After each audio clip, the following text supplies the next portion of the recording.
Lecturas Asombrosas es presentado por Lectores en Tránsito. Aquí no nos importa el género, época o autor de un texto, siempre y cuando se convierta en una lectura asombrosa. Desde este momento, te dejamos con Ángeles Barrera y asombrosos invitados por Radio USEC. Bienvenidas, bienvenidos. Esto es Lecturas Asombrosas. Estamos ya a jueves 9 de noviembre, aquí al mediodía a través de Radio Universidad SEC, que es nuestra casa. Estamos en el segundo programa de nuestra temporada número 27. Ya estamos llegando ya al mes aniversario, donde vamos a celebrar los 6 años de este programa que tiene por misión darles a conocer nuevas publicaciones, difundir nuevos autores. Así que esto es Lecturas Asombrosas. Quiero saludar al invitado de hoy, a Vladimir Huber. ¿Cómo estás, Vladimir? Bienvenido a Lecturas Asombrosas. Hola, muy buenas, Ángeles. Me alegro de estar acá, de estar contigo, con toda la enorme cantidad de personas que te siguen, incluso en diferentes países, según entiendo, lo cual encuentro maravilloso, que la escritura genere este interés. Así es, yo estoy muy contenta por dos razones. Primero, contarles a quienes nos siguen, ¿cierto? Quién es Vladimir Huber, que es chileno, PhD en psicología, primero en la Universidad IU en Hawái, Estados Unidos, PhD en psicología también en California, magíster en psicología de la USM California, Estados Unidos, diplomado en neurociencias y psicogenealogía aquí en Chile, diplomado en biología cultural matrística ahí de la escuela del doctor cierto Humberto Maturana, diplomado en biología del conocer en la Universidad de Chile, tiene además una licenciatura en comunicaciones, producción de cine y televisión en la USDC en Washington. Además de ser activista de cosas maravillosas, es escritor. Y como escritor está invitado hoy a Lecturas Asombrosas y quiero mostrarles su primer libro, porque espero aquí con esta conversación animarlo para que después nos sorprenda con más escritos sobre él y también sobre el trabajo que realiza. Quiero mostrarles esta autopublicación, ¿cierto? Relatos de un andar, que fue publicado el año pasado, en enero del 2022. Es una autobiografía hermosa que tiene muchas cosas interesantes que se alejan de la autobiografía tradicional. Es bilingüe, está en inglés y español, y además no solo conocemos la interesante vida de Vladimir, sino que además se da el tiempo con una generosidad y un lenguaje sencillo, coloquial para todas las personas, ¿cierto? Que estamos un poquito alejados de la temática de la psicología humana.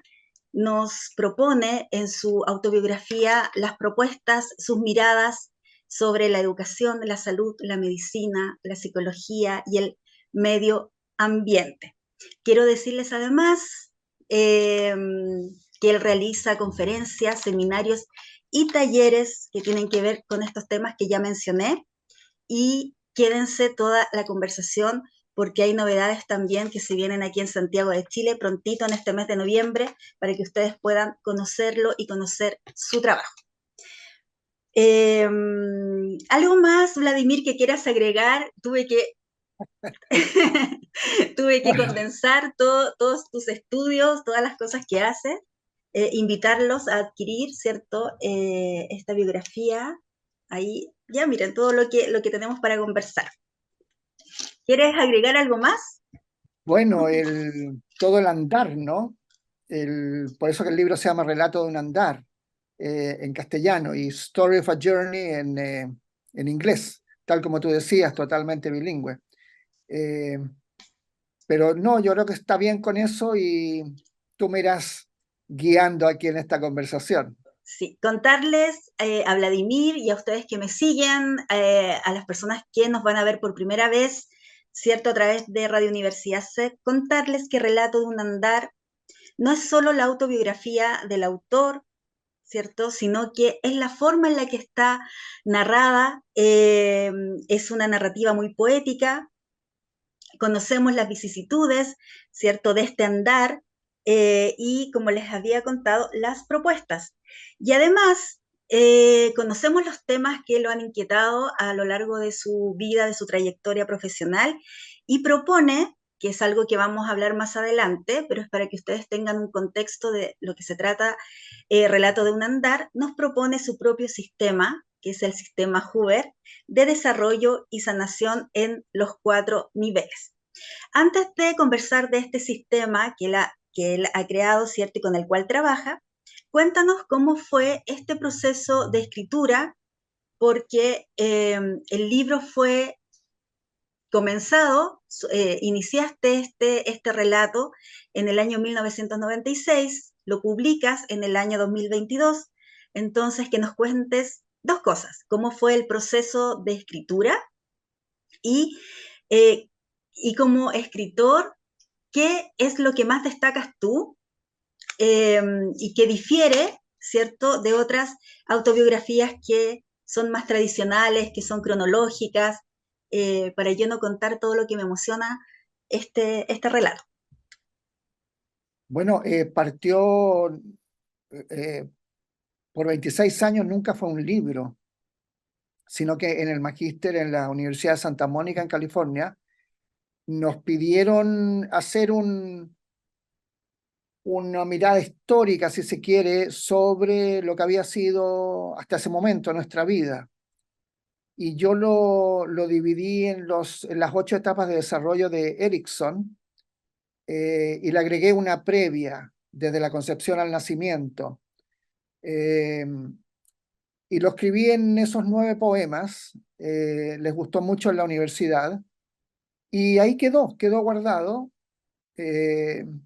Y luego, en 26 años después, en el segundo doctorado, en realidad, porque hay otro previo, en el segundo doctorado en la Universidad Internacional ahí en Hawái, nos pidieron hacer algo similar.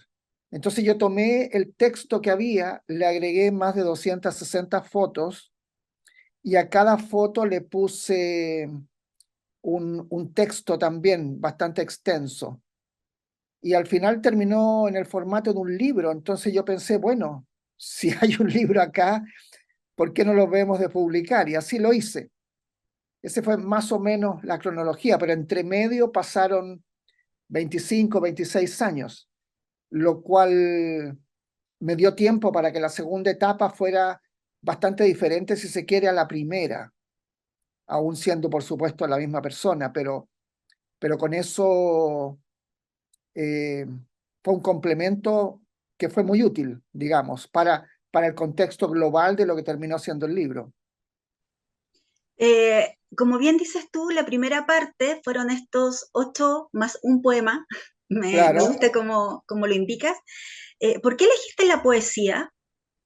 Justamente para acotar en estas 8 etapas que tú mencionas, ¿cierto? Que van de tal año a tal año.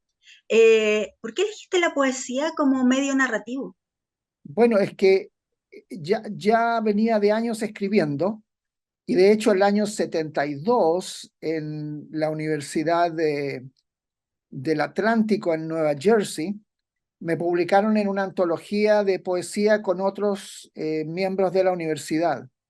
Entonces ya había un,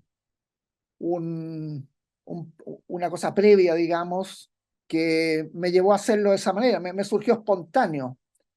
Y como dato técnico, si se quiere, cuando escribo, lo escribo y ya, ahí queda. No hago una revisión, le cambio un párrafo por otro, mejor esta palabra, no. Salvo que hayan errores ortográficos o algo así, pero es bien espontáneo, como casi se podría decir como que estoy poseído en cierta forma por la escritura, por el tema, y me dejo llevar. Casi como que van surgiendo las palabras, no es algo pensado, no es algo intelectual, si se quiere, es algo que se podría llamar más emocional. Mm. Y de esa Eh, manera, entonces, claro, lo que surge, surge y ahí queda.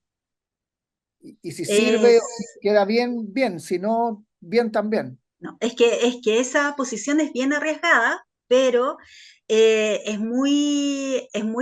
como lector es muy entretenido ir conociendo, conociéndote a través de tus poemas. Al momento de escribirlos, como dices que los dejas tal como, ¿cierto? En la primera inspiración, en la primera pulsión, ¿escribes en español o en inglés? Porque después viene el De- problema de la traducción. bueno, por eso el libro tiene partes, según recuerdo, donde se parte en inglés. La primera mitad del libro, lo que son esos 9 poemas, eso originalmente en inglés, porque me los pidieron en la Universidad de Santa Mónica, como decía, en el Gran Los Ángeles de California, y ahí hacía todo en inglés, todos mis estudios, la vida social, etcétera. Claro, claro, justamente. Entonces, el original era en inglés. Entonces, dependía eh, del país en que estuviera, era el idioma en que escribía. Por ejemplo, como dato así un poquito cronológico, viví como 22 años en Estados Unidos, ahí hice todos mis estudios formales, digamos, 5 en Europa y 3 en México. Entonces, mientras estuve en Madrid un año, 4 en Barcelona y me iba por temporada a trabajar a Holanda, Suiza y Andorra, eh, mientras estaba en Madrid o Barcelona o en Ciudad de México, en español. Pero luego si estaba en Holanda, que por ahí hay algunos, me parece, de Holanda, bueno, en un siguiente libro que está próximo a concretarse, digamos, entonces ahí escribía en español, en castellano, digamos. Y claro, y la traducción se hacía al otro idioma, entonces a veces del inglés al español, a veces del español al inglés. Sí, es interesante conocer el proceso. Voy a contextualizar un poco, bien resumida, como tu historia de vida, porque tú el 30 de mayo de 1970, cuando tenías 17 años, recién habías egresado del colegio, ¿cierto?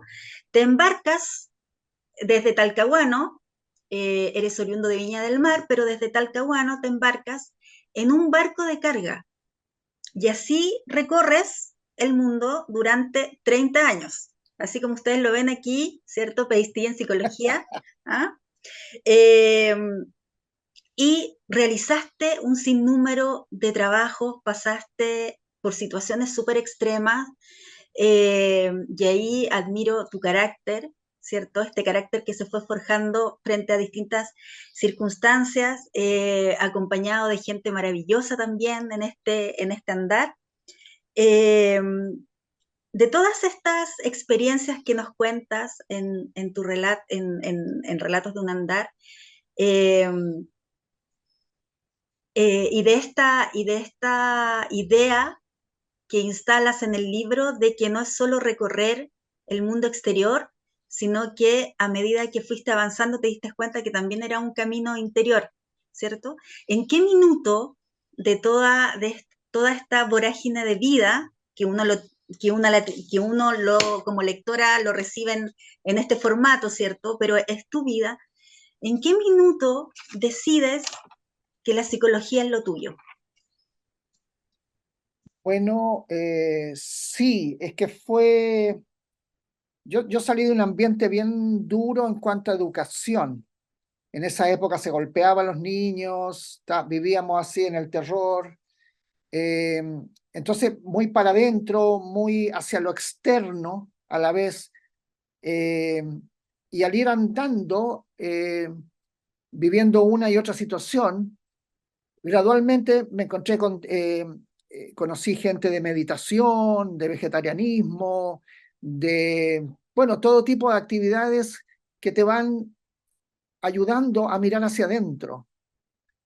Entonces, en ese andar, partí en realidad estudiando sociología en la universidad, en una de las universidades, digamos, la de New Jersey, como mencionaba. Y luego me cambié a periodismo, saqué una licenciatura en eso, luego en estudios graduados, que curiosamente en California, por ejemplo, no se consideran las licenciaturas. Es como para ellos, porque está al alto el nivel académico en California, se destaca de todo el resto de los 50 estados, es muy diferente a los otros 49. Ahí está Silicon Valley, etcétera, y hay mucha gente extranjera y casi todos con doctorado. Entonces, la licenciatura es casi como el high school, como lo que sería cuarto medio acá, en general, ¿no? Eh, entonces ahí ya entré en psicología, finalmente, luego de haber trabajado en televisión, en prensa, en cine, etcétera. ¿Por qué? Porque en cierta manera lo había venido practicando por muchos años, conmigo mismo en especial. Y me interesaba mucho el comportamiento humano. ¿Por qué hacemos lo que hacemos? ¿Qué nos lleva a eso? ¿Qué nos lleva a lo otro? ¿Por qué la gente se sume en una depresión o al revés se pone maníaca que llaman, ¿verdad? ¿O por qué? Como un niño de 3, 4 años. Claro, que vuelven locos a los padres, pero es maravilloso lo que hacen porque están descubriendo el mundo. Bueno, yo estaba descubriendo el mundo externo, pero a la vez, y diría que principalmente, el mundo interno. Entonces, claro, psicología, aunque la psicología hay corrientes, hay escuelas que llaman, pero algunas son bien ingenieriles, de medición, de esto, lo otro, lo cual encuentro un poquito latoso, la verdad. Pero soy más de un enfoque más universal, como es Carl Jung. Entonces, que se le considera el principal discípulo de Freud, pero luego ellos tomaron caminos muy diferentes y Jung fue más a lo simbólico, no a tanto a lo material. Y también consideró lo que era muy raro en esa época en Europa, en Viena, que era como la cuna de la cultura en el mundo, considerar la sabiduría de pueblos originarios. Y Jung entró en eso. Entonces lo consideraban, y todavía lo consideran muchos, un señor muy raro en sus ideas, ¿ya? Que la máscara, que la sombra, etcétera. Entonces, eh, ese mundo me interesó mucho, lo intangible, si se quiere, lo inmaterial. Y claro, Jung es como el padre de todo eso, pero gradualmente me fui metiendo, claro, y después ya entré en terapia, tanto para mí como yo haciéndolo a otras personas, etcétera, etcétera, y se fue formando el camino, digamos, hacia esa mirada interna. Sí, mira, fue la primera pregunta que me hice en la primera lectura que hice de tu libro, fue la primera pregunta. De tanta diversidad de situaciones, de trabajos, eh, porque también lo hiciste muy bien como productor, ¿cierto? Y periodista en periódicos también en Estados Unidos y televisión, trabajando con grandes e importantes equipos de esa época. Entonces, mi primera pregunta como lectora, bueno, ¿qué fue? Y por eso volví a releer y buscar como dónde está, en qué parte. Mira, yo creo que descubrí dónde está en el libro, pero antes de entrar en ese detalle, me encantaría que nos leyeras alguno de los fragmentos que elegiste de los poemas que tienen que ver con esta historia de Vlad, de este nuevo nacimiento. El narrador es en tercera persona, así que no se asusten y por eso vean lo original en que está narrada esta biografía. Bueno, tengo acá la primera parte, que es la que le agregué, como te decía, de esos 8 más 1. Este es el más 1. Y lo voy a leer en castellano, aunque el original es en inglés, porque lo hice, como te decía, en la Universidad de Santa Mónica, en ese magíster. Y se titula El Big Bang. Está en la página 25. Y dice, acabo de escuchar un Big Bang. Parece que mis padres decidieron tener algo de diversión. Sin embargo, no creo que calcularon las consecuencias. Bueno, ya saben cómo son los niños. Mientras flotaba por los caminos celestiales, algo me tiró hacia abajo con urgencia.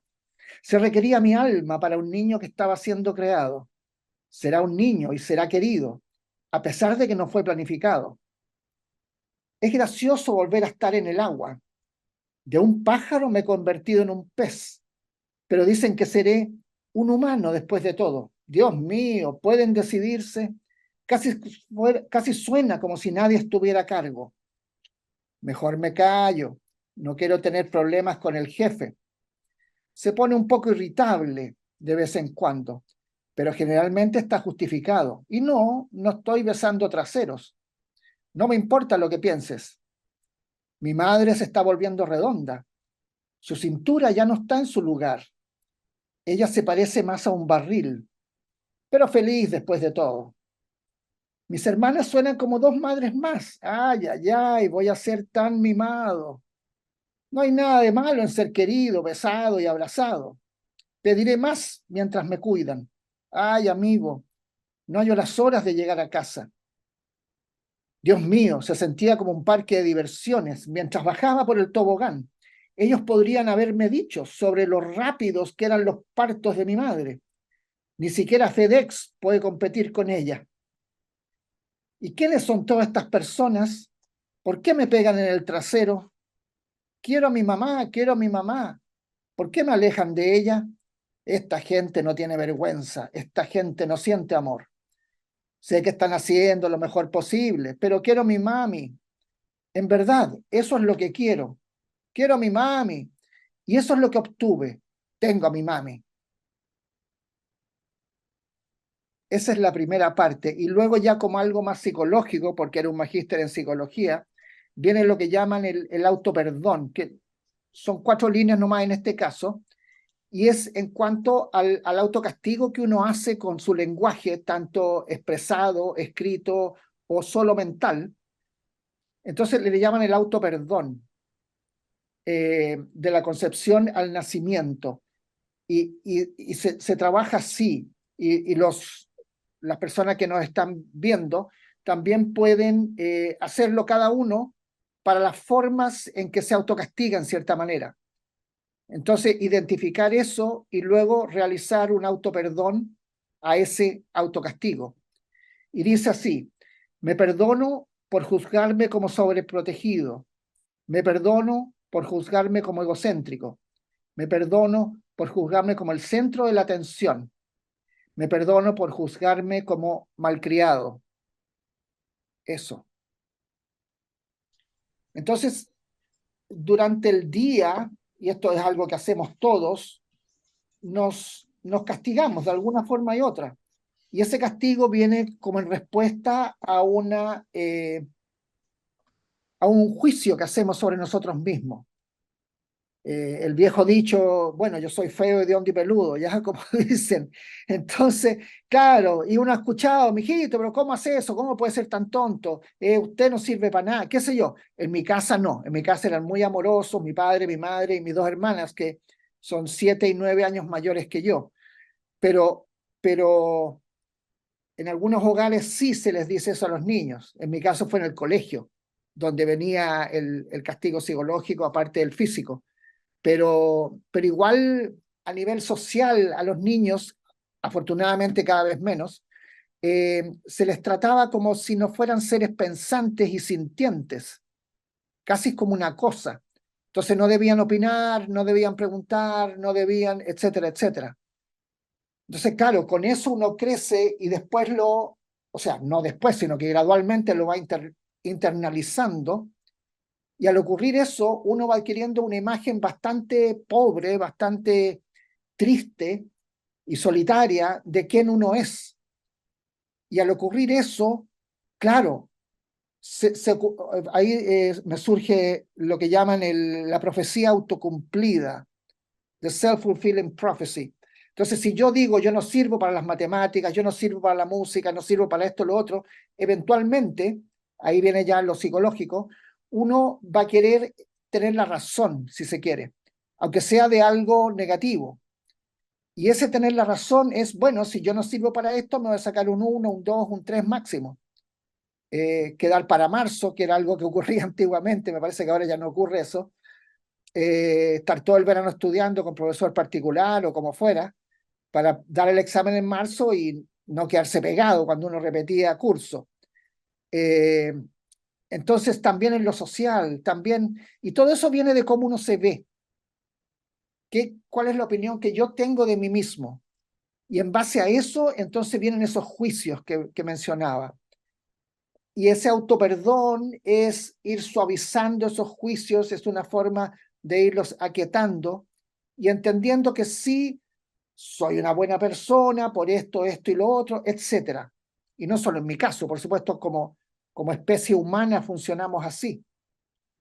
Entonces, como tenemos una capacidad de pensar, no siempre lo que pensamos es lo más productivo, tanto para nosotros como nuestro entorno. Mm. Eso más o menos. Sí, es muy agradable escucharte porque además es muy coherente con lo que uno lee en el libro. O sea, lo que tú me estás diciendo es totalmente coherente con lo que encontramos de una forma muy sencilla y coloquial. Sí, es como estar conversando contigo a medida que uno va leyendo el libro.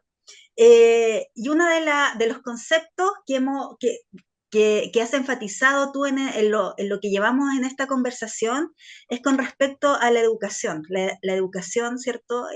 Que es un tema, problema país, ¿cierto?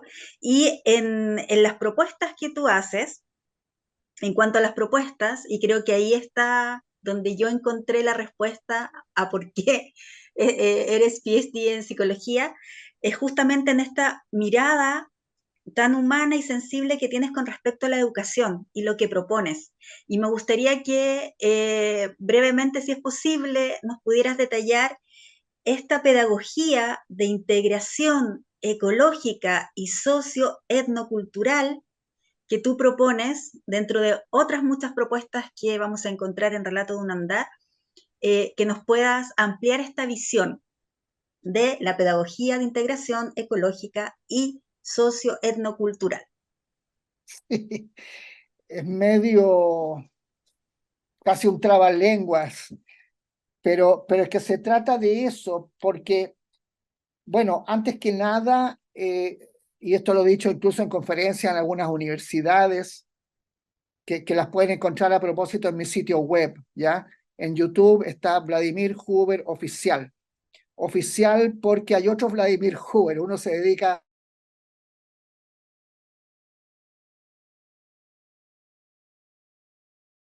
pero ese no soy yo.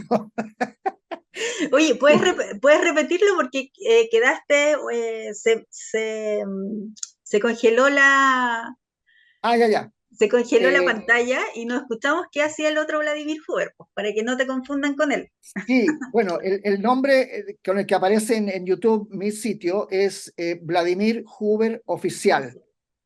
Y, y los otros, uno hace rock pesado de los metaleros y el otro hace lucha libre, algo así.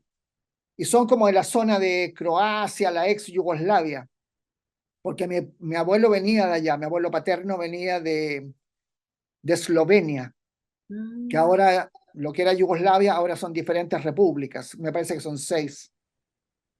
Entonces, se me fue la onda. Lo No, de, no ibas a ampliar un poquito esta mirada de la propuesta educativa ya, que tú haces ya. en el libro. Bueno, como concepto básico, que ahí están las conferencias que he dado en universidades, entrevistas, en CNN y otros lugares, eh, para que los puedan ver con calma. Pero el concepto básico de mi propuesta es que lo que llamamos hoy educación, en realidad no es educación. Es decir, la educación no existe, no solo en Chile, sino que alrededor del mundo. Es muy raro que un país tenga lo que tradicionalmente los egipcios, los griegos, después los romanos, que se consideraban educación. E incluso la UNESCO, que es quien rige los temas de educación en las Naciones Unidas, eh, pone como concepto básico el pensamiento crítico. Y lo que es más importante en lo que solemos llamar educación es que la persona no tenga pensamiento crítico. Eso que hablábamos del niño de 3 4 años, ¿por qué esto, por qué lo otro? Eso es totalmente castigado. Al punto que a Einstein, a su madre en el colegio, le dijeron que él tenía que ir a una escuela técnica, que en Alemania se divide, ¿no?, en dos partes, y los que van a la universidad, que muchos estudian latín y griego, etcétera, etcétera, y luego los que van a un instituto técnico, en donde se puede vivir bastante bien en Alemania con eso, es bien pagado, digamos. Pero la mamá insistió, insistió y le permitieron ir a la universidad. Así, yo creo que para librarse de la señora que no siguiera dando la lata, en chileno. Y él, bueno, para resumir la historia, llegó a premio Nobel y claro, parece que sí tenía capacidades el caballero, ¿no? El joven en esa época. Entonces, el punto es que en vez de educación es capacitación laboral. De hecho, se publican anualmente las carreras que más opciones de trabajo van a tener, etcétera, etcétera. Entonces a ti te preparan, que fue lo mío y lo que se practica en casi todo el mundo, como digo, te preparan para un trabajo, pero no un desarrollo integral de la persona, en lo que en la Católica ahí en San Joaquín, en una conferencia a la que me invitaron, planteé como las 4 patas de la mesa, es decir, lo físico, mental, emocional y espiritual energético, la integración de la persona. Eso dentro de un contexto social y eso dentro de un contexto medioambiental, porque somos parte de un planeta, una especie más, no la especie superior. Por lo tanto, mi propuesta es eso justamente, el desarrollo de las 4 patas de la mesa, de los 4 aspectos de la persona, pero no solo el niño, sino que sus padres. Eso es fundamental, porque si tú tienes un colegio que te practica eso y solo se trabaja con los niños van a llegar a casa y van a regresar desde donde partieron. Entonces es poco lo que se avanza debido a que eh, no está la familia como parte de ese proceso de sanación, de evolución. Entonces es fundamental trabajar con la familia. Luego, el etno que hablo es por los pueblos originarios, que puede que no tengan la tecnología que nosotros tenemos, ni estén con proyectos de ir a Marte o qué sé yo, pero tienen una sabiduría tremenda. Pero eso no lo apreciamos porque a nivel económico no rinde y solo se promueve aquello que da un resultado económico. Por eso que es capacitación laboral. Entonces, cuando tú tienes éxito, se habla hoy día del exitismo, indica que tienes un buen trabajo o que eres empresario o que eres un científico destacado, que te pagan millones.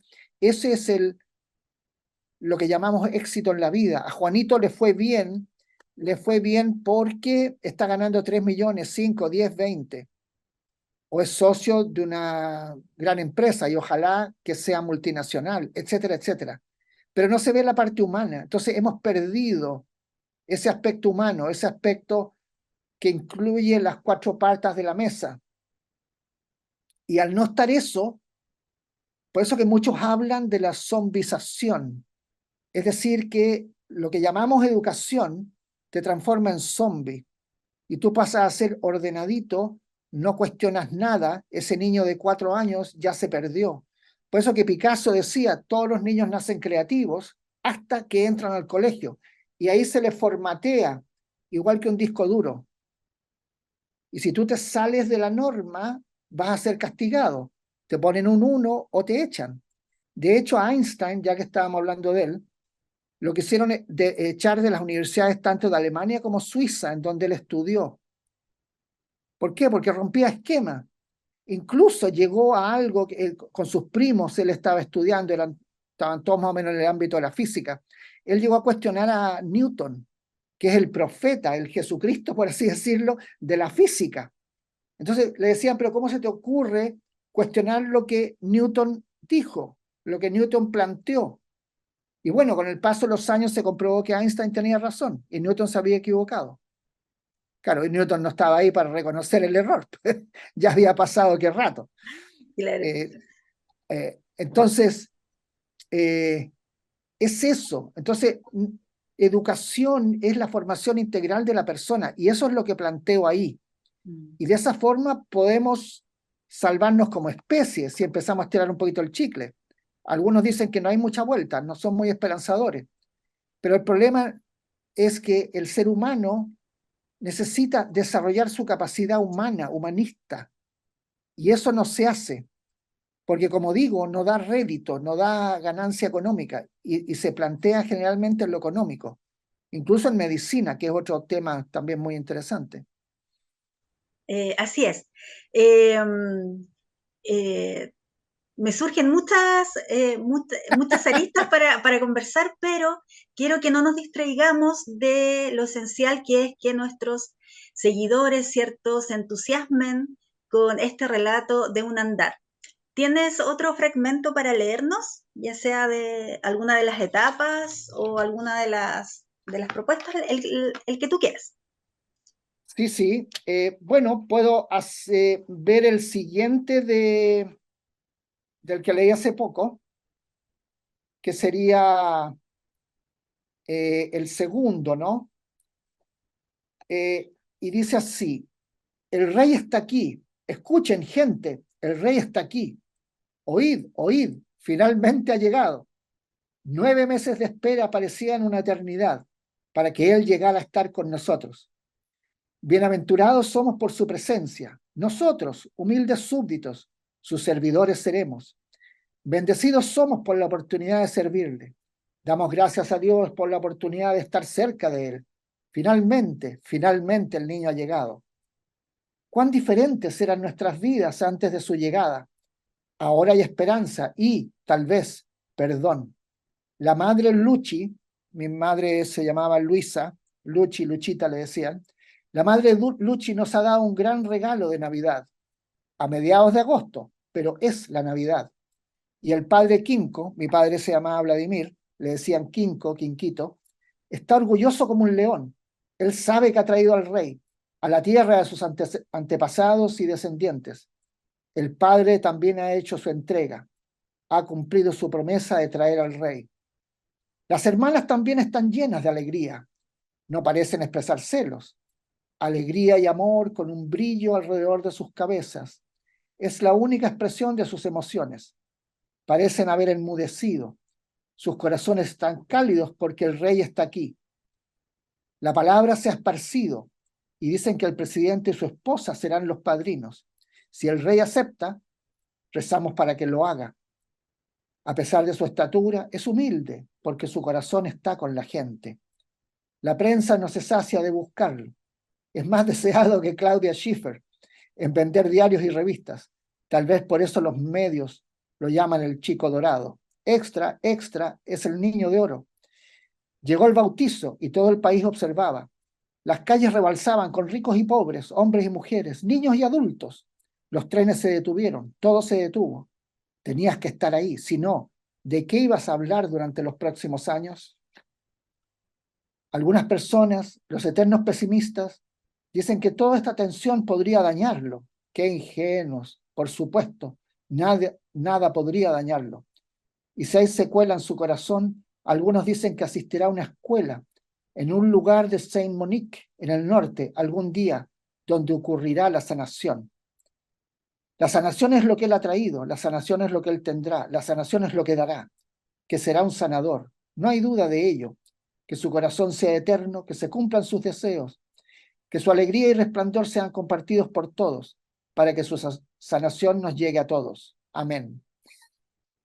Es una mofa, si se quiere, del narcisismo. Y claro, ocurre en todas las familias, la guagua, ya todos vueltos locos con la guagua, en toda familia, y todos quieren ver a la guagua, y le dan besitos, y la abrazan, y qué sé yo, la tosigan un poco en cierta manera, pero es el bebé que trajo nueva esperanza. Entonces yo me reía de mi propia llegada. Quiero rescatar dos cosas de este poema que habla de cómo te recibieron, ¿cierto? Primero, que era lo que yo había adelantado en esta escritura con un narrador en tercera persona, ¿cierto? Que lo ve todo, que ve todo lo que está sucediendo. Y segundo, que tiene que ver con, con lo que sostiene el relato en general. Y es justamente lo que acabas de decir. ¿Por qué es tan importante para ti, y lo dices en las primeras líneas, cuando uno inicia el relato, estableces que el humor es muy importante en la vida del ser humano? ¿Y por qué es el humor el que sostiene toda esta narración? Porque eh, nosotros estamos en este punto del programa hablando de cosas muy positivas y de tus propuestas, pero hay situaciones muy tristes que podrían haberte llevado por otro, o sea, por el camino totalmente contrario. Y me encantaría que te explayaras en eso, en la importancia del humor. Bueno, de niño me acuerdo que a veces me daba amigdalitis, ¿no? Entonces me quedaba 1, 2, 3 días en cama. Y traían lo que se llamaba en esa época, no sé si existe todavía, las personas mayores van a recordarlo, el Reader's Digest. No sé si te acuerdas, bueno, quizás Yo como yo me fui alcancé, por... yo alcancé. El Reader Digest. Lo alcancé. Llegaba en sobre, Pero, por correo, a los claro, suscriptores. claro, claro. Y, y eso, había una sección que se llamaba humor, medicina, no sé cuánto, ¿ya? Y hasta había un humor militar, y contaban como anécdotas que eran graciosas.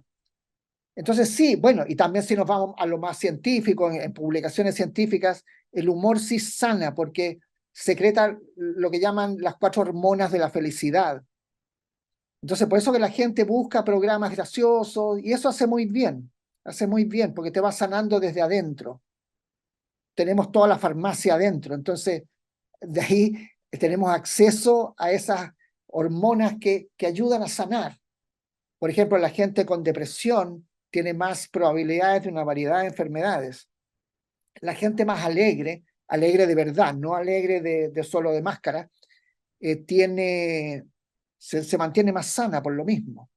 Ahora, ¿qué me llevó a no irme por el mal camino? Bueno, yo conocí todo tipo de gente, o sea, cuando te digo todo tipo, es todo tipo. Y cuando recién llegué a Estados Unidos, estaba la guerra de Vietnam. Entonces había mucha gente con adicciones, regresaban los soldados, chicos jóvenes, 18, 19, 20 años, regresaban de la guerra, hechos pedazos, muchos con adicciones a la heroína, que era algo que en Vietnam, Laos, Camboya, está muy disponible. Y, y entonces me tocó compartir con muchos de ellos, incluso hubo 3 chicos que vinieron a quedarse por por unos días, en un fin de semana, a un departamento que yo tenía en Nueva Jersey, que fue el primer lugar que llegué, y ellos eran adictos a la heroína, yo no lo sabía. Y de repente los veía meterse al baño los 3 juntos y claro, ahí se inyectaban, pero yo, claro, pajarito de un pueblo acá en Chile, eh, no entendía nada de estas cosas, po. Y después me tuve que ir yo a ese departamento porque ellos no se iban. No tenía cómo echarlos, digamos. Entonces conocí todo tipo de gente. Ahora, ¿qué me llevó a no meterme en todas esas cosas? Fui bien estricto en eso. Y después me hice vegetariano, empecé a meditar, entonces tomé el otro camino, que sí estaba disponible también en esa época, lo que llamaban la revolución de las flores y todo lo demás. Mm. En, en, Eh, en resumen, eso.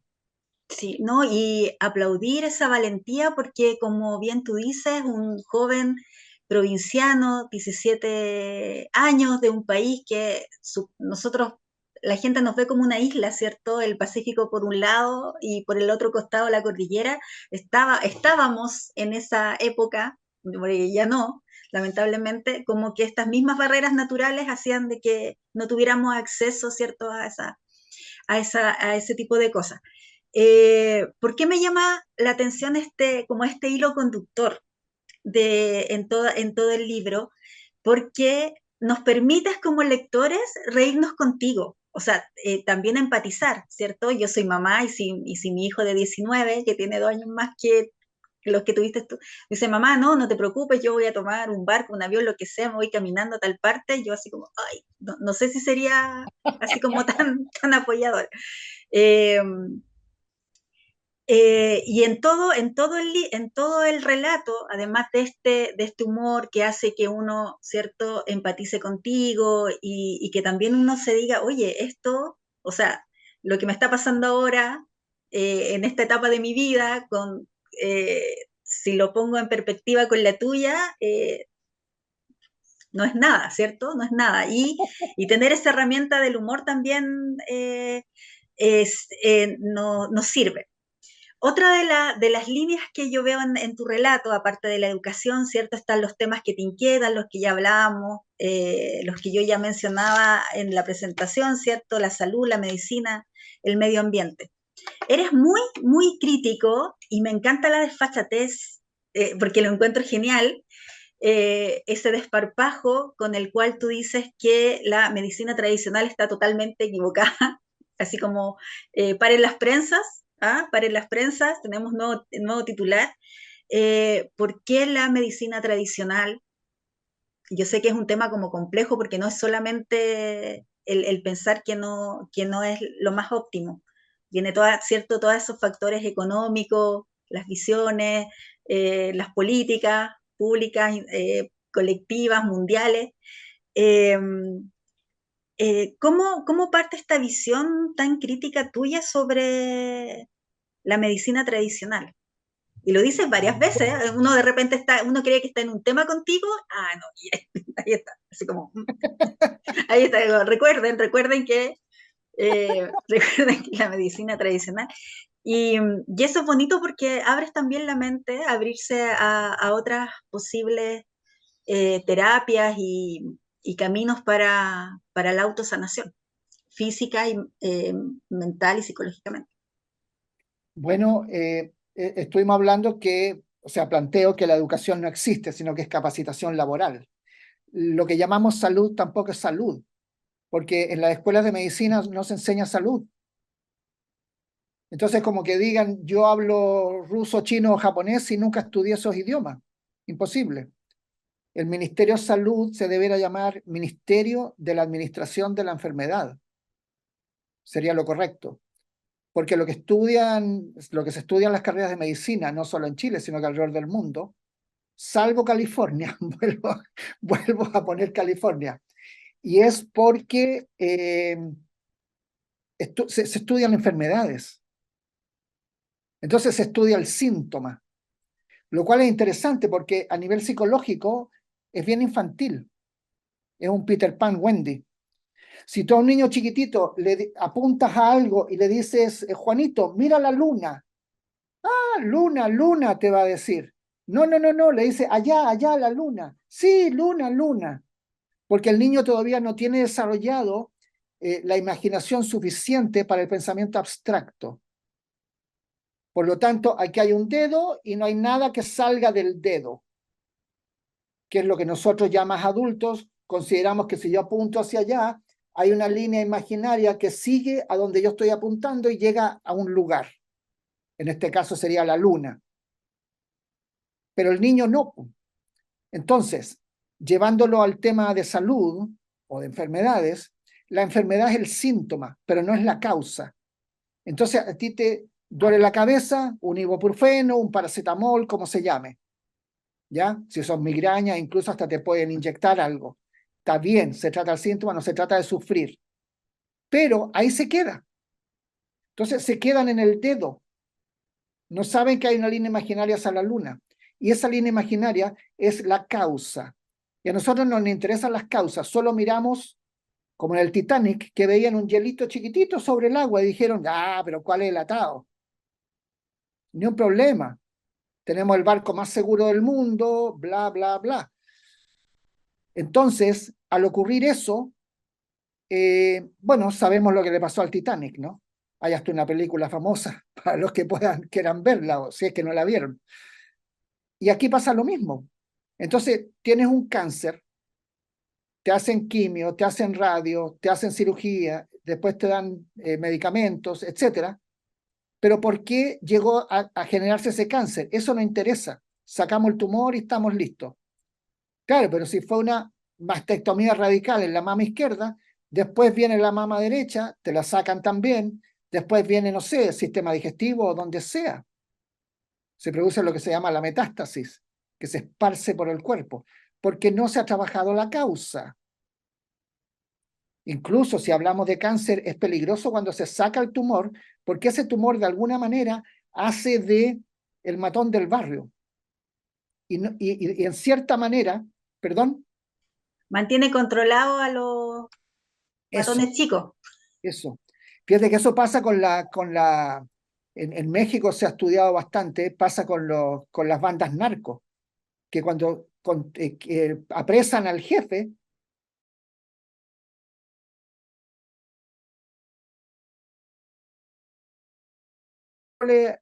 a los cabros chicos, por decirlo, a los niños, y después se van multiplicando, etcétera, y sabemos lo que ocurre con la metástasis. Bueno, porque no se ha trabajado la causa, y la causa es lo fundamental, de lo contrario eso va a seguir ocurriendo. De hecho, hay una famosa frase que se dice que la dijo Einstein, y que él definía locura como hacer lo mismo una y otra vez y esperar un resultado diferente. Pero así vivimos, en todo orden, en todo orden. Solo vemos lo que está arriba del agua, no nos metemos para abajo, porque meterse para abajo implica arremangarse las mangas y meter las manos al barro. No es un picnic, no es jiji, jaja. Y la gente, no, deme la pastillita nomás, yo salgo de la depresión, deme la pastillita, salgo de esto, de lo otro. Mira, me siento bastante mejor, me ha hecho bien eso. Pero uno está con la pastilla, pero después, ¿cómo dejas la pastilla? Si no has trabajado lo que hay debajo. Entonces, Titanic. Y esa persona puede estar consumiendo X toda una vida porque no se ha ido a la causa. Entonces, nuestra sociedad, nuestra cultura es bastante superficial. Es el Titanic que solo ve lo que está del agua para arriba, no del agua para abajo. Entonces, somos bastante infantiles en eso. Entonces, no existe la salud. Lo que existe es la administración de la enfermedad, que no duela, que no moleste, bla, bla, bla. Que la persona ojalá no se muera. Y que Pero no pidan licencia y sigan trabajando. bueno, es que así funciona el negocio. O sea, es triste decirlo, pero y estamos todos involucrados, porque si la gente no comprara esa venta, no existiría la forma en que vivimos. Pero ahí viene la educación, ¿te fijas? Si te educaron para no cuestionar lo que la UNESCO llama el pensamiento crítico que mencionábamos, entonces tú no vas a hacer el por qué. Por eso que los niños son tan sabios, por eso que Picasso decía lo que mencionamos, que hasta que nacen creativos hasta que entran al colegio, a la escuela. Entonces, si te entrenan para seguir los lineamientos que están establecidos, no hay sanación, no hay evolución. Y nos mantenemos en la edad de piedra, en cierta manera. Y eso es muy triste, pero nosotros mismos somos los que estamos colaborando con eso. Entonces necesitamos cuestionar por qué. De hecho, la misma tecnología funciona así. ¿Por qué tenemos lo que llamamos un celular que es inteligente, que algunos dicen, bueno, lo triste es que los celulares son más inteligentes que el que los usa? Por lo tanto, es eso. Entonces, pero si no hubieran, en tecnología sí se permite el cuestionar. Ya, pero este celular funciona así. ¿Qué pasa si le agregamos este cable o esta conexión acá o si le damos este otro, etcétera? Y así funciona todo lo que es tecnología. Pero con el humano no, po. Entonces nos mantenemos ahí, ahí, ahí. ¿Por qué? Porque si no, después no van a dar trabajo, si cuestiono al jefe. Aunque están surgiendo ahora, fíjate, dentro del mundo empresarial, se han ido dando cuenta que una empresa es más rentable si la gente es más despierta, por así decirlo. Y en vez de la verticalidad, están hablando de la horizontalidad en las comunicaciones dentro de la empresa privada. Las públicas todavía no tanto. Pero la empresa Sí, privada, porque si no evoluciona, quiebra, pues es muy sencillo. sí. Muy, muy interesante lo que dices. No sé si tú te has dado cuenta que yo he ido haciendo como un trazado, ¿cierto? De las cosas que como lectora me han llamado la atención de tu relato de un andar. Otra de las cosas que me encantaron de tu libro, en esta forma tan poco típica de presentar una autobiografía, hay mucha fotografía, hay muchos instantes personales, ¿cierto?, que compartes con nosotros, pero también está tu generosidad, ¿cierto?, de presentarnos autores que tienen que ver con esta definición que hiciste de primero sanarte, ¿cierto?, de ir sanándote tú en esta búsqueda, en este estudio de la psicología humana, y encontramos referentes eh, con sus libros, con sus estudios, muchos doctores norteamericanos, ¿cierto? Otros europeos, gente importante de la época con la cual tuviste posibilidad de conocer, eh, los autógrafos, ¿cierto? Eh, y eso te lo agradezco mucho, porque a los lectores nos abres, ¿cierto? Nuevas posibilidades de nuevos temas, de nuevas lecturas, de una forma muy, muy amena, quizás de personas que eh, de las cuales oímos hablar en algún noticiero o pasamos en una librería y vimos un bestseller y tú nos humanizaste, por ejemplo, aquí a la autora Candace B. Pert, también PhD, ¿cierto? Con Las moléculas de la emoción, que fue un bestseller rotundo, lo tengo ahí como en la retina. Eh, eh, ¿Por qué incluiste eh, esa parte? Porque bueno, yo hice así como el listado. Autores que tengo que no conozco, que conocía, que tengo que leer o que quiero leer. ¿Por qué los incluyes en tu autobiografía? Y cuéntanos más o menos, o sea, no los nombres a todos, pero para que se hagan una idea a quienes nos referimos. Bueno, es que son personas que me influyeron. En esa época leía mucho más de lo que leo ahora, que tengo menos tiempo disponible, digamos, pero como estaba en diferentes universidades, dedicaba gran tiempo a eso.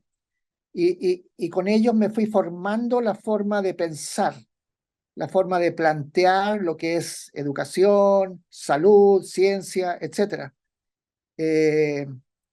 Por ejemplo, Deepak Chopra, que es muy conocido acá, claro, estuve en 2 ocasiones con él, una amiga mía estudiaba con él, entonces me lo presentó, y él tiene un pensamiento bien diferente, mucho más integral justamente de lo que hablamos, ¿no? De la persona, versus solo un cuerpo de carne y hueso y punto, en donde los pensamientos, las emociones no afectan en nada, supuestamente. Pero claro, hay cientos de estudios que sí demuestran cómo la emocionalidad afecta a lo que es nuestra salud física y mental, por supuesto. Eh, También conocí a Timothy Leary, que fue el precursor, el que popularizó el LSD, que yo nunca lo consumí, pero él lo popularizó, y él era un doctor en psicología, en una época en que el LSD no era ilegal en Estados Unidos. Pero ahí pasó algo bien curioso, que él fue a cárceles a hacer estudios y tratamientos con los presos más duros, los que tenían 20, 30 años de condena y más. Eh, y los resultados fueron tan maravillosos, era tal el cambio que se producía entre la práctica de eso con la práctica terapéutica, digamos, psicológica, que se asustaron en las esferas altas y lo ilegalizaron, porque tú no te puedes dar el lujo de tener gente despierta. Por ejemplo, en algunos países de Europa, como Holanda y otros, han ido cerrando cárceles porque están casi vacías. Entonces hay 4 presos por una tremenda cárcel y bueno, la cierran y esos 3 o 4 los mandan a otro lugar. Pero en otros países, en el mismo Estados Unidos, es impresionante la cantidad de gente en cárceles. Entonces es un método que no funciona. Y cuando fui a la presentación del libro de él, éramos poquitas, éramos como 20, 30 personas máximo, en Bel Air, me parece que fue, o Beverly Hills, algo así, en el área de Los Ángeles. Y estaba ahí delante, en una silla, delante mío, Ringo Starr. Y ahí entonces después nos pusimos a conversar, qué sé yo, hola Ringo, ¿cómo te has ido? Ya, cómo a la música, etcétera.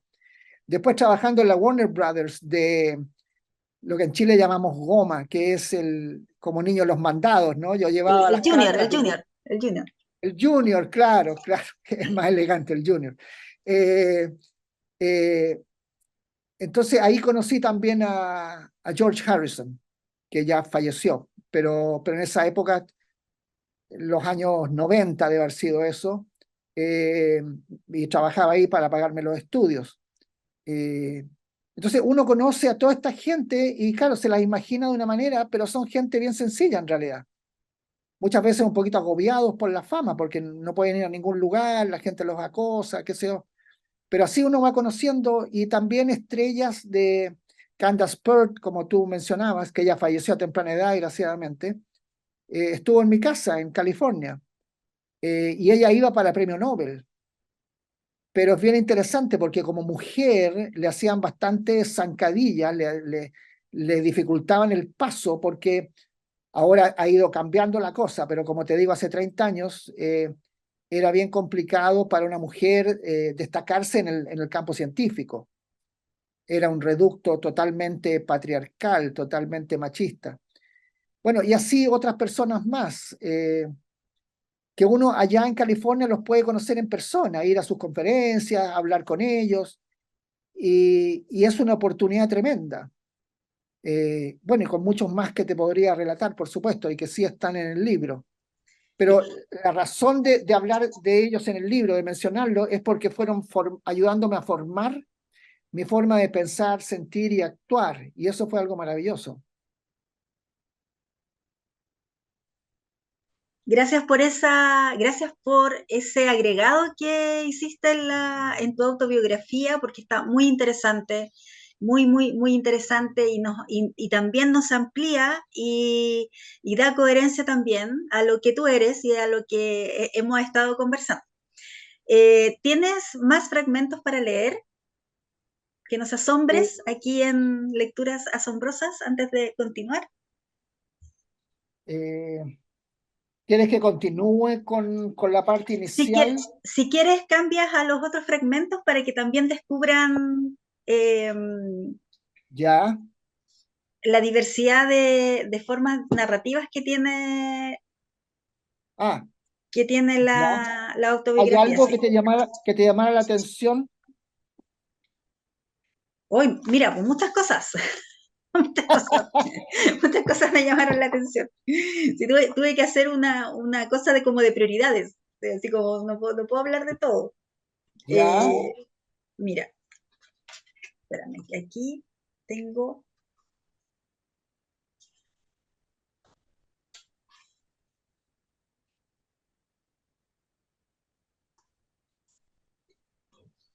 Mira, la parte en que,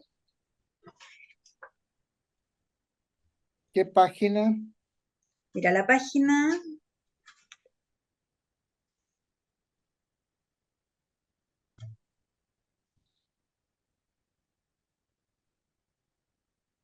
mira, para que las personas vayan conociendo también otras cosas que hiciste, no solo en Estados Unidos, en la página 187 nos comparte fotografías y esto lo encontré emocionante de los caminantes. Ah, sí. Sí, Bueno, esos fueron dos reportajes que hice para la revista Geomundo. El primero el 82 y el segundo el 85. Y caminamos desde el puerto, éramos tres o cuatro, caminando desde el puerto de Veracruz, que es cero, al ser un puerto, 0 metros de nivel de mar, digamos, claro. hasta, me parece que son 2200 que tiene, 2250 dice acá, que tiene la Ciudad de México. Eh, y nos demoramos 18 días en hacer esa caminata, con un promedio más o menos de 25 kilómetros diarios. Pero no Sí. era tanto la distancia, que claro, 25 kilómetros y un día tras otro, o sea, no deja de ser. A veces una hora aquí en la ciudad camina 3, 4 cuadras al metro y llega cansado. Pero bueno, eran otros tiempos y estábamos en buen estado físico y mental. Pero lo que nos cansaba era que en la caminata de México era ir desde el nivel de mar, subir unos cerros y después tener que volver a bajarlos. Y después volver a subirlos y volver a bajarlos, porque son como líneas de cordilleras que que van cruzándose. Mm. Entonces, eso nos complicaba. Es, 422 kilómetros, no es menor. es una cifra. Sí, es como de Santiago, un poquito antes de llegar a Punta Arenas, si te vas caminando. Porque para Punta Arenas son como No, 436, no, no, parece. no, no, no, son, No, son son cuatro como, mil, son 4.000. son sí, 4.000 de Arica a Punta Cuatro Arenas. mil, de Arica a Punta Arenas, Claro. sí, 4.000. Es un viaje largo, en auto, imagínate a pie. Pero lo bonito es que tú vas, fíjate que es bien interesante porque es medio metafórico en cuanto a que vas conociendo realmente el lugar y a la gente. Ahí tengo fotos con campesinos, con, eh, con una escultura olmeca, que es como una cabeza parecida a los Moai de Rapa Nui. Luego hay una iglesia que tiene las tres culturas, todavía me acuerdo. Tiene una cúpula que es islámica, tiene la cruz del cristianismo y tiene los colores que son indígenas, son de pueblos originarios. Entonces, es muy bonito eso porque es como decir, podemos convivir aunque seamos diferentes. Ahora que estamos viendo temas de guerra alrededor del mundo, que es horrible, ¿no? Todo lo que hay como 18 guerras, algunas tienen más cobertura, pero escuché por ahí que hay como 18 guerras alrededor del mundo. Entonces, ¿qué pasaría si en vez de querer destruir al otro, por raro o cursi que suene, lo abrazamos? Tú eres diferente. Es lo que Maturana planteaba, desgraciadamente partió hace como 2 o 3 años, eh, pero dejó un legado tremendo. Y una de sus frases famosas es considerar al otro como un legítimo otro. Suena un poquito confuso, pero a lo que se refiere, que él mismo lo explicaba, es tratarlo con respeto y con dignidad. Y si eso no está en una comunicación, eso la verdad que no sirve de mucho. Respeto y dignidad. Así yo considero al otro. Y si nos vamos a la física, en relación a eso, el otro realmente no es otro. Incluso se trabaja con eso en psicología, que llaman la proyección, el espejo. Entonces la interpretación que yo hago del otro no es objetivamente del otro, porque el objetivo en cuántica no existe, sino que el otro es una proyección mía. Yo estoy generando al otro. De hecho, hay estudios, por ejemplo, que hay un evento y hay 10 personas, y después les preguntan del 1 al 10, ¿cómo te afectó eso? Y el otro dice, bueno, un 4, el otro dice un 7, el otro un 1. ¿Cómo un 1? Si este dijo un 7 y el otro dijo 10.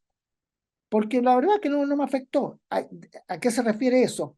A que usamos un filtro bajo el cual observamos la realidad. Y en base a eso obtenemos una opinión de las personas, de las instituciones, de lo que está ocurriendo, de esto y lo otro, que pueden ser muy diferentes, porque la historia de cada persona es diferente. Ese es el filtro con el cual observamos nuestro entorno.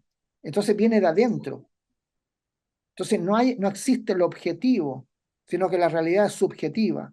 Hay experimentos y todo eso al respecto. Pero, ¿qué pasaría? Bueno, hay una palabra que se habla mucho, que es la psicopatía, ¿no? Cuando se habla del psicópata. Y la principal característica del psicópata es la falta de empatía. Y empatía, por resumirlo de alguna manera, es ponerse en el lugar del otro, en los zapatos del otro, como dicen. Entonces, ¿de qué manera yo puedo tener empatía? Tener lo que algunos llaman compasión también. Y en vez de ofenderme por lo que Juanito o Pepita me puedan decir, en realidad es mi interpretación que hago de eso. Y me puedo ofender o me puedo reír o lo puedo tomar con seriedad. Eso depende de cada uno. Pero es mi interpretación. No es que él o ella me estén ofendiendo. Y si lo hacen, a veces hablo de la forma en que nos vestimos. Y planteo que hay solo dos formas de vestirse. Una es con un traje de velcro en la mañana, que me dura todo el día. Y el velcro es eso que se pega, ¿verdad? Que a veces las zapatillas traen, algunos ropa, qué sé yo. Entonces, todo lo que esté en el ambiente se me va a quedar pegado, aquí, aquí, acá, al final del día parezco un arbolito de Pascua. Al final de la semana, del mes, no puedo caminar, estoy tirado en el suelo y no me puedo mover de la carga que llevo. O me puedo vestir con un traje de aceite de sésamo, que sea de sésamo importante, ¿ya? Un traje de aceite de sésamo en que yo no estoy anestesiado, recibo eso, resbala y cae. Al final del día, cero acumulación. Al final de la semana, mes, cero acumulación. Y puedo caminar liviano por la vida. Entonces, no es que los demás me hagan cosas, que es algo codependiente, es algo de víctima, sino que soy yo el que me visto con traje de velcro, yo elijo eso y así camino por la vida. Por lo tanto, no me están haciendo cosas, yo me las hago a través de ellos. Por eso el espejo, la proyección. Y algo curioso, cuando uno va al cine, no se sienta a ver la película. Suena raro, ¿verdad? Y entonces, ¿para qué va al cine? No, momento. Es que si yo me sentara a ver la película, tendría que ponerme mirando para atrás. Ahí está la película. Yo me siento a ver una proyección en un telón blanco de lo que es la película. Entonces, esa proyección es lo que yo hago en las personas. Este es malo, este es bueno, puros juicios. Este es simpático, este es pesado. Pero no voy más allá de la careta, no voy más allá de la máscara que hablaba Jung, del personaje, que incluso Shakespeare hablaba de eso, que la vida no es más que un escenario en donde todos estamos actuando. Y en base a eso, entonces, yo construyo mi realidad. Pero es mi construcción, es mi visión, es mi proyección. Entonces, ¿qué pasa si en la mañana me visto de otra manera? Si cambio el velcro por el aceite de sésamo. Ahí yo vería a la gente con otros ojos. Me saldría de esa psicopatía. Estoy pensando en esa frase que decimos los chilenos cuando alguien nos dice algo, ¿cierto? Que nos duele y tenemos a la mejor amiga, ¿cierto? Que nos está apañando porque nos dolió tanto lo que nos dijeron y la amiga dice, que te resbale, amiga, pues, que te resbale. Ahora entiendo que es por, por el aceite de sésamo. Vestirse con el, prepararse con el aceite de De sésamo, sésamo. del sésamo. Claro, pues, claro. Esto ha sido casi una consulta psicológica en lo que estamos teniendo. Ustedes aquí, Vladimir no sabe todo lo que me está ayudando en esta conversación aquí en Lecturas Asombrosas. Quiero desde ya que nos cuentes, ahora este es el momento en que están todos, ¿cierto? Quienes nos están escuchando, tomando nota, autoevaluándose, qué cosas de las que ha dicho Vladimir aquí me sirven a mí, ¿cierto? Esta oportunidad maravillosa de tenerlo en el programa, donde, ¿cierto? Podemos Ya. conseguir para tener, para regalar. Es un libro que no solo trae la historia de Vladimir, sino que todas las cosas que hemos conversado, muchas más que se nos van a quedar en el tintero, que va a ser solo por falta de tiempo, pero además va en la línea ecológica, ¿cierto? Que él propone también. Cuéntanos el tipo de papel que tiene, los colores, está muy, muy, muy bonito. Eh, en cuanto a objeto libro, ¿ya? En cuanto a objeto libro.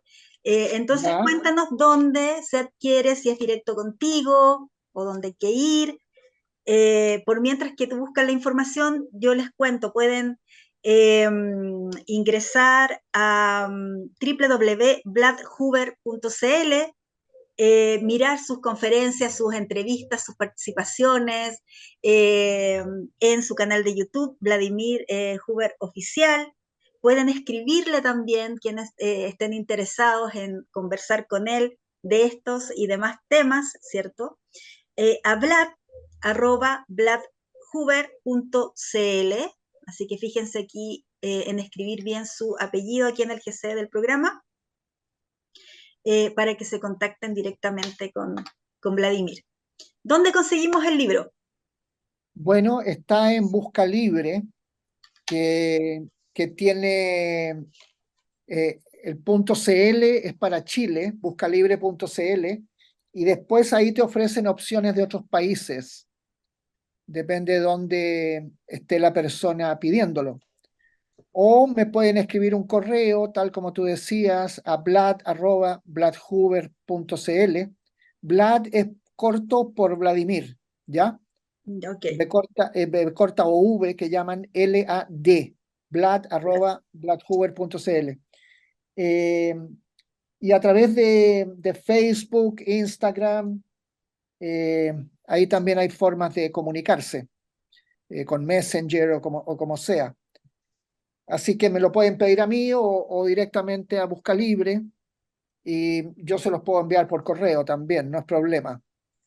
Es cosa de ponernos de Están, acuerdo. ahí están todos los datos. Admiro tu generosidad, tu accesibilidad, ¿cierto? Porque con todas las cosas que tienes que hacer en tu vida más ajetreada hoy en día, cuéntanos de la actividad que están organizando para el Sí, sábado 18 de noviembre y pongan atención quienes están interesados en el tema que nos va a contar ahora Vladimir. mira, el sábado, como tú decías, el 18 de noviembre, de 10 de la mañana a 2 de la tarde, son 4 horas, bien apretado, va a estar.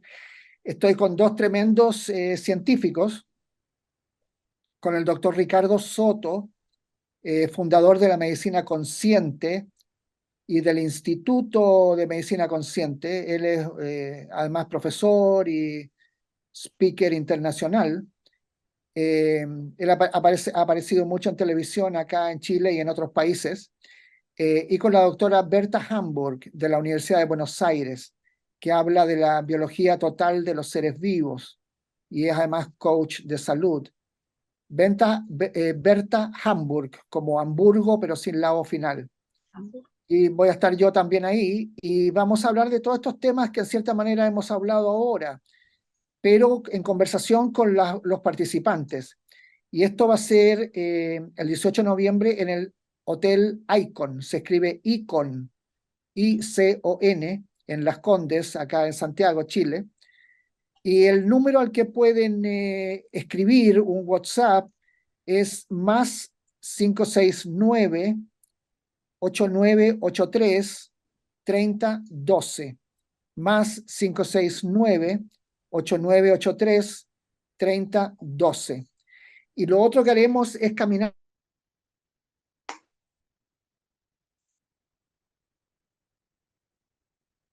Lo hicieron unas monjitas en San Francisco, me tardé meses en lograr contactarlas y me hicieron una cosa maravillosa.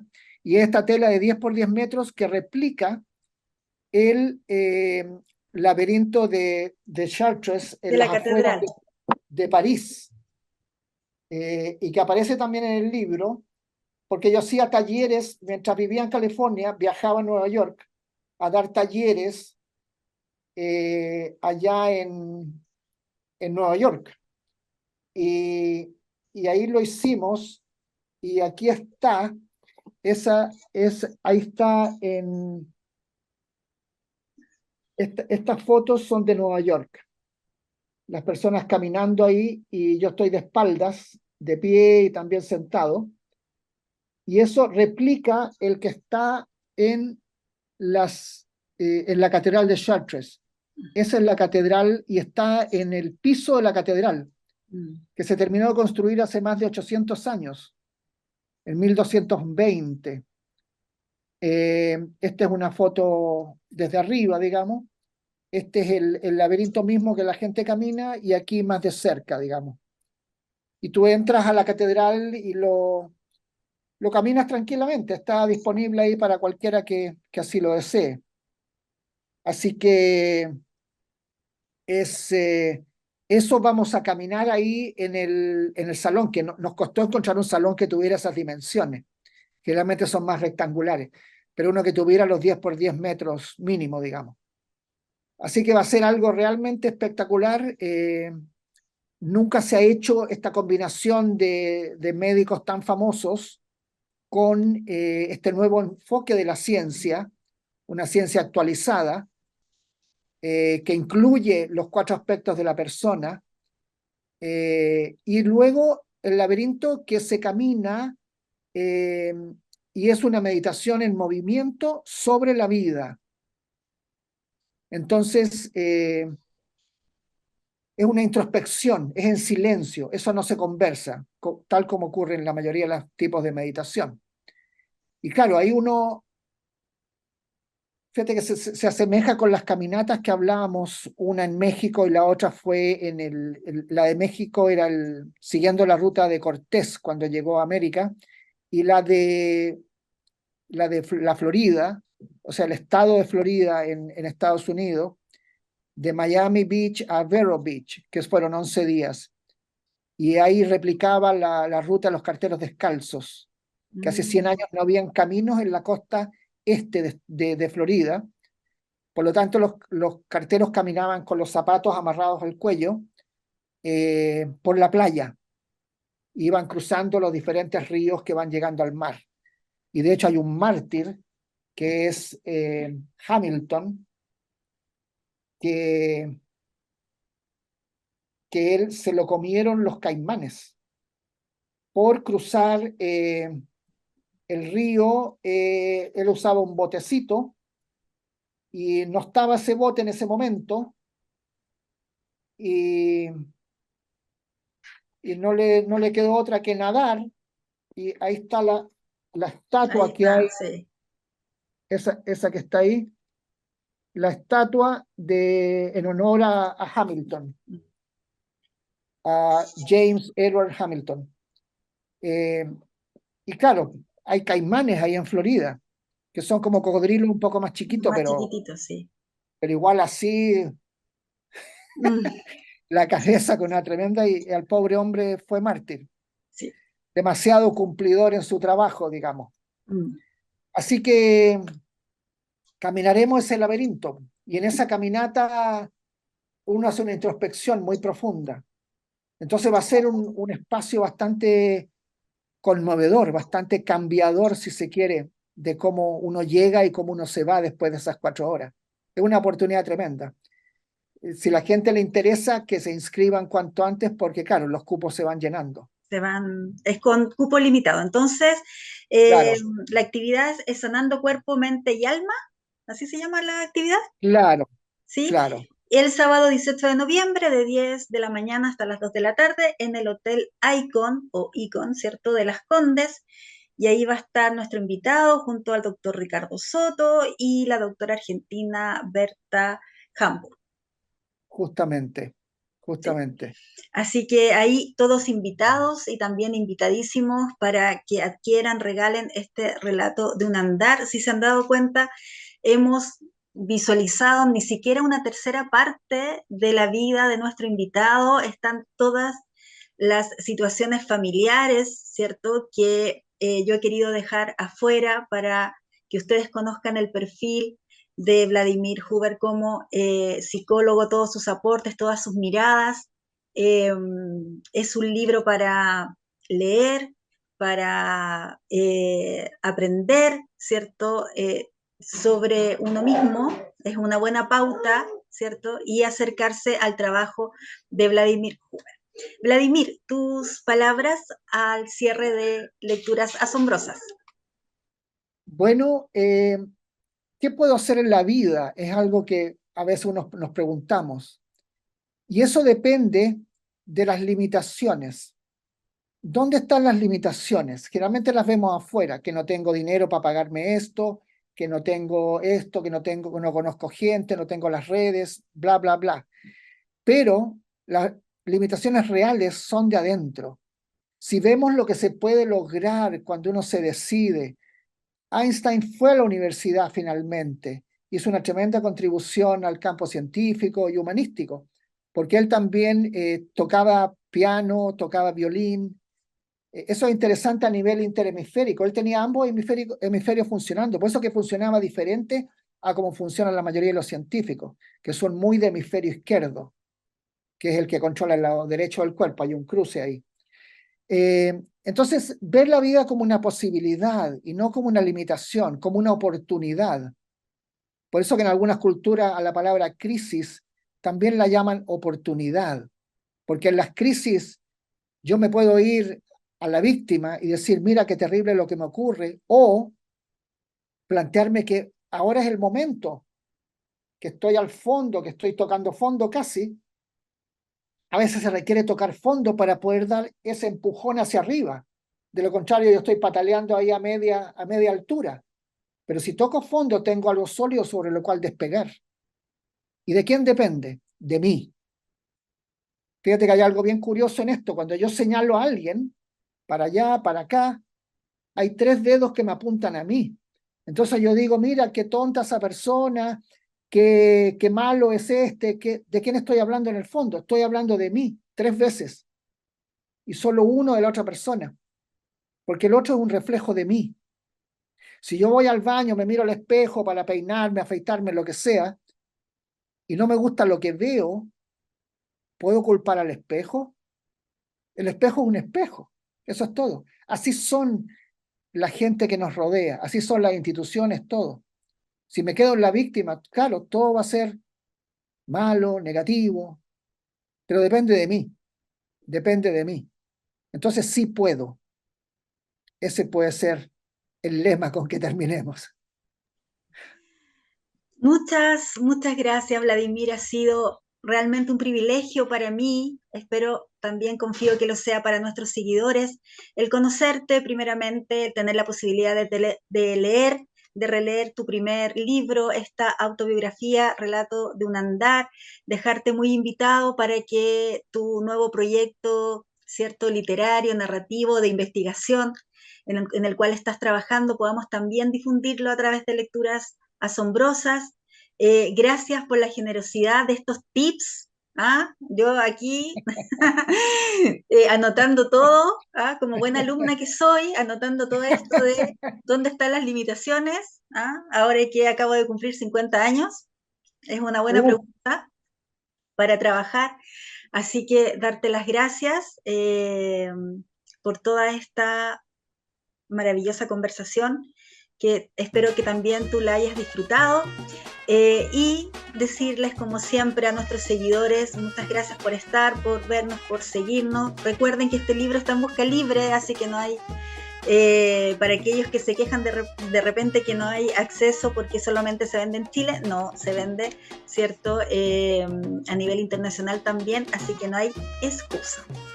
Como siempre, aquí su anfitriona Ángeles Barrera Jofré, muy feliz de llegar hasta ustedes a través de Radio Universidad SEC todos los jueves al mediodía, aquí en Lecturas Asombrosas. Los espero entonces en nuestra próxima emisión, y recordarles que este capítulo es el segundo de nuestra 27ª temporada. Así que muchas gracias a todos y un gran abrazo, Vladimir. Ha sido un agrado. Muchas gracias.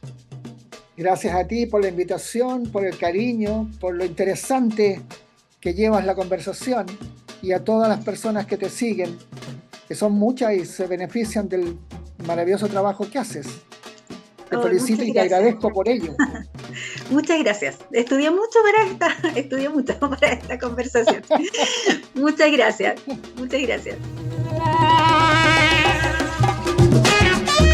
Si fuiste capaz de sumergirte en lo más profundo de esta ojeada literaria, ya eres parte de nuestra comunidad.